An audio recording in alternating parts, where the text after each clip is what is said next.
Live from the Tone Lounge at the Institute of Tone Science in downtown Greensboro, Megatone Amps presents the Talk of Teronus with Wezo Drave, featuring Chuck Cotton and the Talk of Teronus Rimshot Band. Tonight's special guest is Roger Kohrs. So now, ladies and gentlemen, and Meldavians everywhere, Wezo and Drave. Welcome to Talk of Teronus with Wezo and Drave. I'm Drave. I'm Wezo. So Wezo, what have you been doing since the last time we got together? Man, I'll tell you what, I've been just as busy as a man can be. Yeah? I've been doing some recording, I've been doing some writing, I've been doing some planning, and I've been doing a bunch of cooking. You've been recording with who? Blues World Order? Yeah, recording with my band Blues World Order. We're working on our next CD. But more importantly, I've been cooking at home. Cooking? You know what? With Wezo. Cooking at home with Wezo. What do you cook? Is it Italian? Man, I cook Italian. I love Italian. I cook Mexican. I cook Cajun.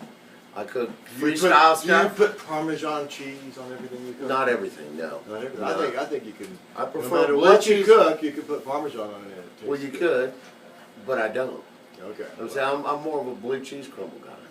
Well, in Moldavia, they like Parmesan. You know Well, that, yeah, don't you? I know, but you know what? Since I broke away from Moldavia, I've kind of got this blue cheese crumble thing going. Especially on if you cook a big old thick steak on the grill, Yeah. and you bring it in, you throw some blue cheese crumbles on there. Yeah. Man, what you talking about? Well, now speaking of steak, you know, I had steak last week with this friend of mine. Of course who's you a did. very excellent bass player, and it turns out he's our guest tonight. Who would that be? Roger Kohrs? Roger Kohrs. I had steak with him. You did last not. night. Yes, at a steakhouse in Winston-Salem. Did you have a T-bone? Did you have a ribeye? What did you have? I had filet mignon. What did you have? I like Cheese? filet mignon because I love to say mignon. Of course. You know, What I do you like have? Pinot Noir because I like to say Pinot Noir. It's better than Chardonnay. Well, Pinot and they're Noir. both French, and they both sound really French if you go ho ho ho. And I think Roger is possibly French, so he's coming up. And Well, Roger Kohrs, that's a French name, isn't it? Forward to having Roger. Roger Kohrs is a French name. Of course it I is. said that once already. Ho ho ho. So- Well, you know, let's stop with the chit chat and get Roger right out here. What do you think? Let's about do that. Let's go to a commercial break, and then we'll be right back with Roger Kohrs on Talk of Teronus. All right, welcome to Talk of Teronus with Wezo and Drave. I'm Wezo, I'm Drave. and tonight's guest is the fabulous bass player, Mr. Roger Kohrs. Roger Kohrs, ladies and Roger gentlemen. Kohrs. You know, Roger and I go way back. We grew up in the same neighborhood. He dated my sister once or twice. She actually married somebody who had money. Well, so we got Roger Kohrs on the show tonight. And Roger, man, it's good seeing you here. And I just want to ask you a couple questions and touch on some stuff like, so, I mean, I don't know how old you are now, 48, 47, something like that. 61. 61, my God, you look good. When did you You have a start? really good day over 60. He doesn't, he looks It's more, amazing. he looks more like 47 to me, I'm amazing. just saying. But, so Roger, when did you first start getting into music and Well, decide you wanted first to of play? all, Kohrs is not French. Kohrs is not French. Is No, it- it's is it- German. Is it German? Kohrs is German? Yeah, it's more guttural. So I thought Kohrs came from Denver. No, Oh, that's spelled different. Like Coors Oh, wine. okay. So, yeah. Okay, I got you. Okay, so So you Coors- insulted me right off. Well, you know, that explains your beard is very, well, we're sorry to It is a insult you. German We don't mean beard. to insult our guests, ladies and gentlemen, so we apologize. That's okay. well, But that apologize explains your for beard. it. I think the beard is very German. It's Yeah, not a it French is. beard. Yeah, I've all. I can relate to Schultz, you know. You can. I can dig You it. can. Okay, so let's get back to our question. So what got you interested? You were probably a kid like I was when I started first playing music. So I'm sure you were. Wait a minute. You think he was a kid at one time? That's amazing. A long ahead, time go ago in a distant galaxy, not unlike Moldavia. Did you grow up in Winston-Salem? Yeah. Now wait. Now you said earlier that you knew him growing up, right? Well, I did Did y'all- not. I've never did y'all- met. I did not meet him till about 2 years ago. Oh, but so you we didn't grew know up that. Okay. within the same neighborhood. Yeah, like, I don't know, 3 or 4 streets over. 3 or 4 streets over in the same neighborhood. And didn't you take over my paper route or something? You know, after we talked for a while and found out, you know, how we paid for our first musical instruments with our paper route money, and we figured out that I indeed did take over your paper route. So is that when you started playing? Back when you were that young? Yeah, like every other kid. 13, 14? Yeah, well, I actually started younger than that. My dad was a big band Yeah. guitar player. No kidding. So I think probably when I was, I don't know, 7 or 8, Yeah. he taught me to play the melody to songs like Girl from Ipanema or More or Strangers on the Shore. Yeah. Cool. So I didn't know the chords or anything, obviously, and I just Right. knew where he told me to put my fingers. But, Yeah. you know, it was like a puppet type thing. You know, he'd take me You were to mimicking. yeah, well, no. I mean, he'd take me to church socials and put me up on the piano, and he'd play, you know, the rhythm behind me and have me play the melodies. It was Oh, like, cool. kind of like a circus act. You know? That's neat. Cool. Well, what kind of guitar did you play? Do you have any idea? Well, Remember? I played his old Charlie Christian guitar. back Wow, cool. then. But he eventually got me a SG Les Paul guitar. Cool. So when did you pick up the bass for the first time? I always liked bass. I just the bands that we always had as kids. I'm sure you guys went through the same thing. There was a bunch of kids play guitar. There wasn't any bass players. So what we did, we switched up. One of the cats would play the bass on the lower strings of the guitar. Yeah. And the other guy played guitar. And then the next song, you know, Rain by the Beatles or something, I would play the bass on the low strings of the guitar. Gotcha. You know. Yeah. And then finally, a good friend of mine, John Edwards, got a Fender bass, and we were having a rehearsal, and I said, let me check that out. He gave it to me. I never gave it back to him. You know. Is this the same John Edwards? I hope he's you're- not No, watching. it's not the politician. Oh, okay. Yeah, I hope he's not viewing us right now.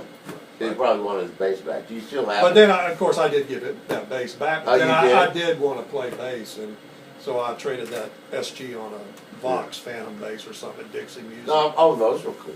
Yeah. But you went on to become really a fabulous bassist. And some people might know this, but not everybody knows that you're the bassist with Unknown Henson, Yeah. who kind of retired a couple of years ago and then came back recently. So you're on the road with Unknown Henson now, right? Starting back February the 27th.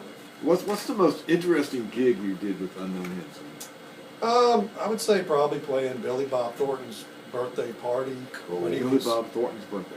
yeah, when he was still married to Angelina, she flew us out to their house in Beverly Hills. So he was a big fan. He was a big of fan. Unknown. Marty Stewart, he had done a record with Marty Stewart, and Marty Stewart was a big fan. Unknown Henson's stuff started getting passed around tour buses in the Nashville Cats. Yeah.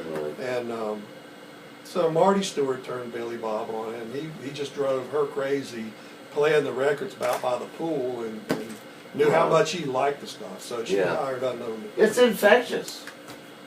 You know, when Yes. when you first hear Unknown Henson, you think, well, that's cheesy, until you start listening to the rest of the tunes on the CD, and you go, oh my God, that's Well, the genius the stuff. genius of Unknown Henson is that you go listen to his music and you come away and you remember something about it. You remember the Right. lyric. You remember the hook. Sure. Which is missing a lot of music today. Exactly. You know, you go hear somebody and you get out of the concert and you go, well, what was, you know, you can't really remember a phrase, or you might remember something. Yeah.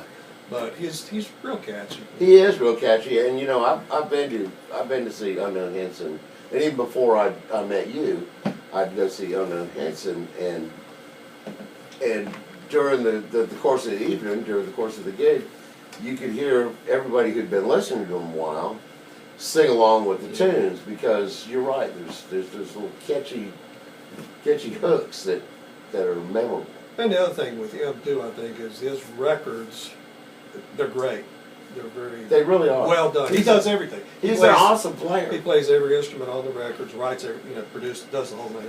But the live show is like a whole different entity from that, Right. and Yeah. it's a different energy level. Y'all are like one of the best, just three-piece power trios. I'm telling out you. Well, there. I mean, how many trio formats do you go see that will go?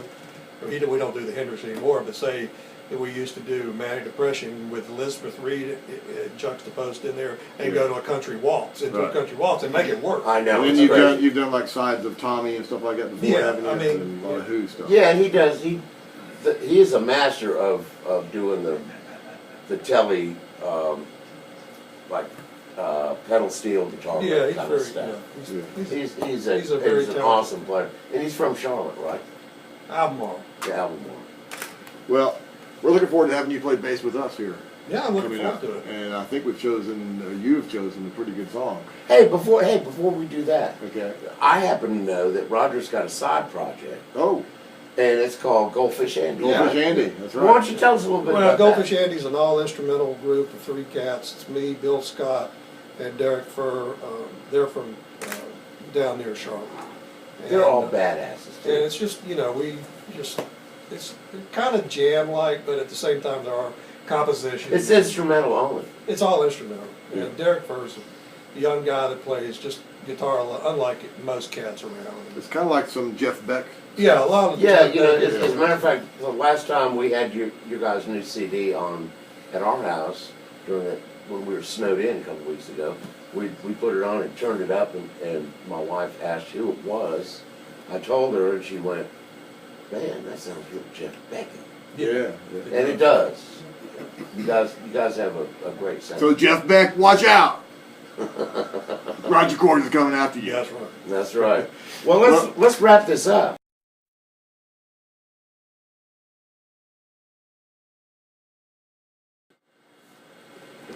Well, Roger, we'd really like to thank you for being our guest today. And we have a special gift. You know, we have this great logo, Talk of Teronus Of course logo, we and do. we have t-shirts and mugs. But they're not in yet. They're still being shipped from India.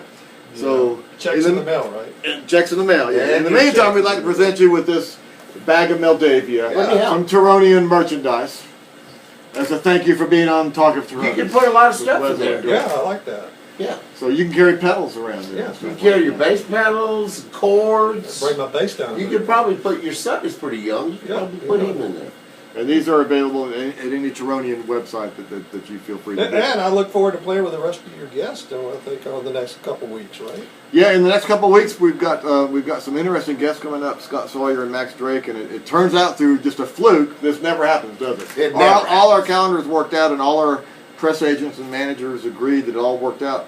We're going to be able to have Roger and Scott Sawyer and Max Drake on a super jam here in a couple of weeks. And All at Roger's the same able to come time. back, Can unknown you even hits, and imagine? Can you giving him the imagine? time off. It's going to be awesome. Wait a minute, I just did. Ouch, that Ooh, hurt. wow. So yes, thank you, Roger. Thank We'll you, be Dr. back. Drave. We'll be back in a few minutes with some music with Roger Kohrs.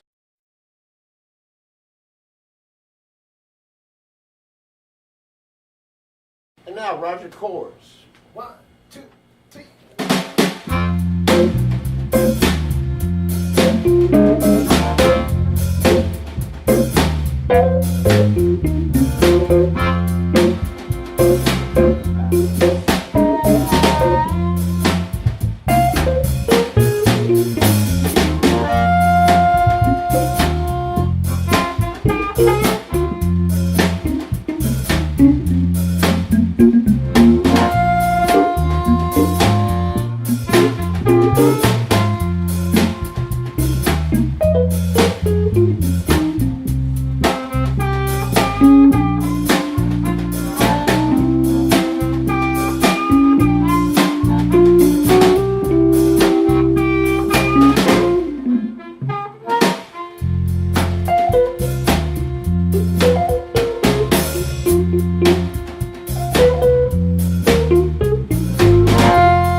musical guest, Mr. Roger Kohrs. Roger Kohrs.